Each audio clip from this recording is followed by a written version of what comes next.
प्रेम से बोलो सच्चे दरबार की जय। एनलाइटेंड यानी कि जिनको ज्ञान की प्राप्ति हो चुकी है वो एनलाइटेंड होते हैं। जैसा कि सभी जानते हैं कि बुद्ध एनलाइटेंड थे। अब मैं शाक्त संप्रदाय में आती हूँ। ऐसे बहुत से माँ भक्त हुए हैं जिन्होंने शक्ति की साधना उपासना की है और तब जा कर के एक कठिन भक्ति परीक्षण को पार करने के बाद, भक्ति परीक्षण देने के बाद उनको शक्ति के दर्शन हुए हैं, जिसके माध्यम से उन्होंने भक्तों में नई भक्ति ऊर्जा का संचार किया है और इस प्रकार से जन कल्याण हुए हैं। तो ये बहुत बड़ा वर्ड है एनलाइटेंड, यानी कि जिसको कि दर्शन की प्राप्ति हो चुकी है, ज्ञान की प्राप्ति हो चुकी है, जो संपूर्ण कलाओं से युक्त होते हैं, जिनसे कुछ भी छिपा नहीं होता।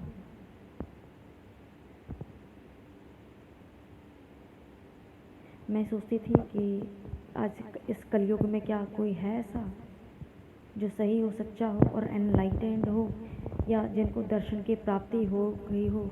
क्या सौभाग्यवश कभी मुझको, मैं नहीं सोचती थी कि ऐसा सुअवसर प्राप्त होगा और साक्षात्कार होगा कभी किसी ऐसे से, स्वयं शक्ति रूप से, जिनके द्वारा कल्याण किए जाएंगे। तो मैं बस संक्षेप में कुछ तथ्यों पर प्रकाश डालने जा रही हूँ एनलाइटेंड के बारे में। तो जो लोग दिव्य दर्शन को प्राप्त कर चुके होते हैं, ऐसे धर्मात्मा, परमात्मा यदि कोई है 1% भी, तो वो उनकी शक्ति इतनी बड़ी होती है कि अन्य शक्तियाँ उनके आगे उनको पहचान करके नतमस्तक होती हैं।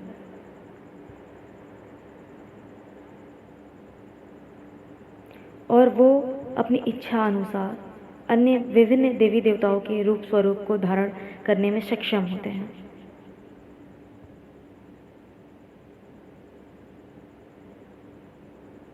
ऐसी शक्ति जो एक साथ कई जगह पर होकर अपने धर्म कार्य को संपादित करती है शक्ति रूप से।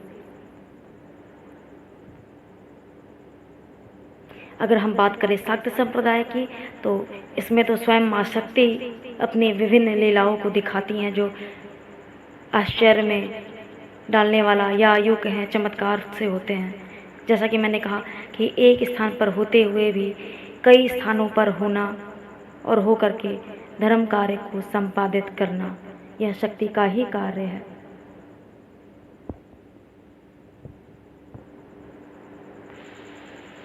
सभी अलौकिक शक्तियाँ का जिनको ज्ञान होता है,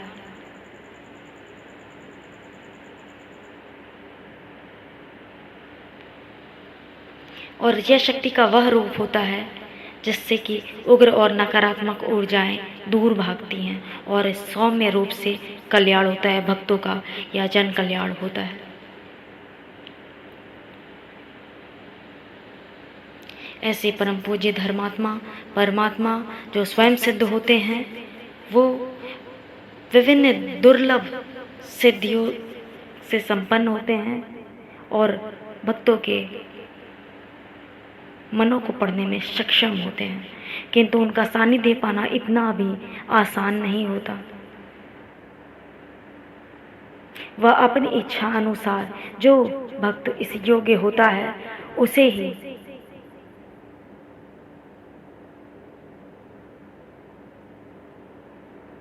अपने स्केल में नापने के बाद, एक निश्चित अवधि के बाद यह अवगत कराते हैं कि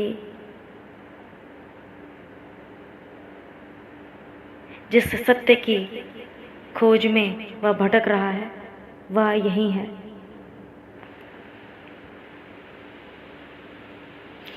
यानी कि उनके समक्ष बैठ करके सत्य से साक्षात्कार होता है।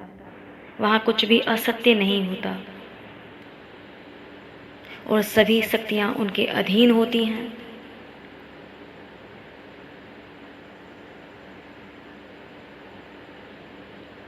ऐसे एनलाइटेंड जो शरीर को साध करके भक्तों का कल्याण करते हैं कि दृष्टि मात्र से कल्याण होता है भक्तों का। उनकी वाणी की अमृत वाणी का श्रवण करने मात्र से कल्याण होता है भक्तों का। फिर स्पर्श रूपी आशीर्वाद तो बहुत बड़ी कृपा है। जिन माँ भक्तों के पास ऐसा कोई एनलाइटेंड है,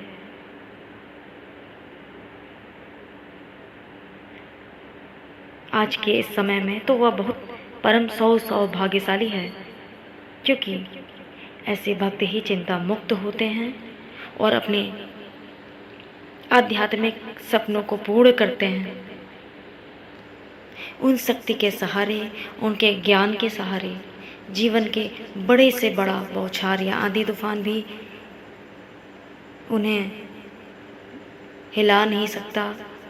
ऐसे भक्तों के विचार को प्रभावित नहीं कर सकता, उनके विश्वास को प्रभावित नहीं कर सकता, क्योंकि उनके पास ऐसी शक्ति, ऐसी माता गुरु रूपी शक्ति होती है। ऐसा गुरु रूपी पारस पत्थर होता है जो आध्यात्मिक रहस्य को उजागर करता है और संपूर्ण ज्ञान को प्राप्त करने का मार्ग दिखाता जाता है।